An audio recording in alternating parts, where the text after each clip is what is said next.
नमस्कार मित्रांनो, स्वागत आहे तुमचं आपल्या आजच्या ब्लॉगमध्ये। आज पहिला दिवस आहे ब्लॉगचा। तुम्हीच सांगा कसं झालं। सकाळी 6 वाजता उठून चाललो जॉगिंगला, तिघजण। ही बघा इकडचा मौसम। ही आहे माझा दोस्त शुभम, म्हणजे मालकाच पोरगच आहे। ही अजून एक गडी आहे आमच्या संग, याचं नाव आहे शिवा। ही पण दोस्तच आहे। 6 ते 7:30 पर्यंत जॉगिंग करून आता चाललोय घरी माघारी। 1.5 तास जॉगिंग करून आता जायचं घरी। आंघोळ करून आता चाललोय बघा 9 वाजता दुकानात। हे आहे बघा आमचं मार्केट। अजून काय मार्केट उघडलं नाही। हे आमचं टांचाचं दुकान आहे बघा, श्रीकृष्ण टन सेंटर, होशियारपूर। टांचा दुकानाच्या वरच भट्टी आहे बघा आमची। आता भट्टी साफ करायची, सगळं झाडू बिडू मारला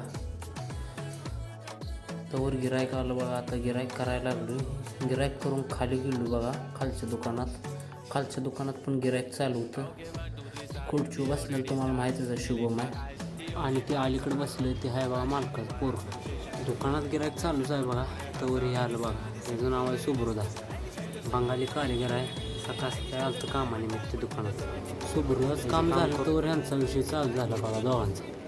विषय असा होता की बाबा आता लागलाय सोन्याचा भाव वाढाय, पुढे कामं कशी राहायची, सोन्याचा भाव कमी होतो का नाही, ह्यांचा विषय चालू दिला। मला लागलेला भोका, मी जेवून आपलं गेलो वरच्या दुकानात। वरच्या दुकानात पण आपलं बारीक चिरीत गिरायक चालूच होतं। तर बारक्या पोरगं सोनं बारक्या पोरात 50 ग्राम सोन्याची रेणी वाटायची होती। ह्या बारक्या पोराला रेणी वाटून तिथे 50 ग्राम सोन्याची। चालतंय मित्रांनो, आजच्या पुरता एवढाच व्लॉग तुम्हाला आवडला असेल तर लाईक करा, फॉलो करा, तुमच्या मित्रांना शेअर करा। धन्यवाद।